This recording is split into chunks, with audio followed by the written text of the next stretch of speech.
स्वामी विवेकानंद जी अपनी लोकप्रिय शिकागो धर्म सम्मेलन के भाषण के बाद भारत वापस आ गए थे। अब उनकी चर्चा विश्व के हर देश में हो रही थी। सब लोग उन्हें जानने लगे थे। स्वामी जी भारत वापस आकर अपने स्वभाव अनुरूप भ्रमण कर रहे थे। इस समय वे हिमालय और इसके आसपास के क्षेत्रों में थे। एक दिन वो घूमते घूमते एक नदी के किनारे आ गए। वहां उन्होंने देखा कि एक नाव है, पर वह किनारा छोड़ चुकी है। तब वे नाव के वापस आने के इंतजार में वहीं किनारे पर बैठ गए। एक साधु वहां से गुजर रहा था। साधु ने स्वामी जी को वहां अकेला बैठा देखा तो वह स्वामी जी के पास गया और उनसे पूछा, तुम यहाँ क्यों बैठे हुए हो? स्वामी जी ने जवाब दिया, मैं यहाँ नाव का इंतजार कर रहा हूँ। साधु ने फिर पूछा, तुम्हारा नाम क्या है? स्वामी जी ने कहा, मैं विवेकानंद हूँ। साधु ने स्वामी जी का मजाक उड़ाते हुए उनसे कहा, अच्छा, तो तुम वो विख्यात विवेकानंद हो जिसको लगता है कि विदेश में जाकर भाषण दे देने से तुम बहुत बड़े महात्मा साधु बन सकते हो। स्वामी जी ने साधु को कोई जवाब नहीं दिया।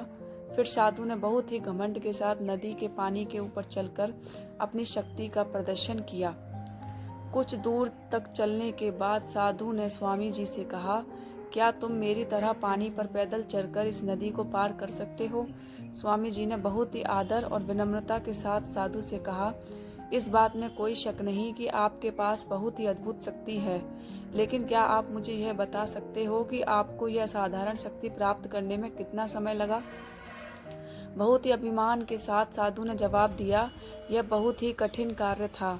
मैंने 20 सालों की कठिन तपस्या और साधना के बाद यह महान शक्ति प्राप्त की है। साधु का यह बताने का अंदाज बहुत ही अहंकार भरा था।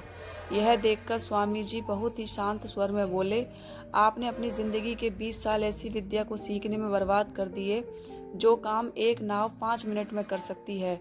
आप ये 20 साल निर्धन बेसहारा गरीबों की सेवा करने में लगा सकते थे, या अपने ज्ञान और शक्ति का प्रयोग देश और देशवासियों की प्रगति में लगा सकते थे, परंतु आपने अपने 20 साल सिर्फ 5 मिनट बचाने के लिए व्यर्थ कर दिए। ये कोई बुद्धिमानी नहीं है। साधु सिर झुकाए खड़े रह गए और स्वामी जी नाव में बैठकर नदी के दूसरे किनारे चले गए। सीख, इस प्रकार इस कहानी ने हमें बताया कि ज्ञान और शक्ति का सही प्रयोग आवश्यक है। किसी शक्ति को प्राप्त करके यदि हम उस पर घमंड करते हैं तो यह मूर्खता है। शक्ति का सही जगह पर सही इस्तेमाल करना ही वास्तविकता में बुद्धिमानी है।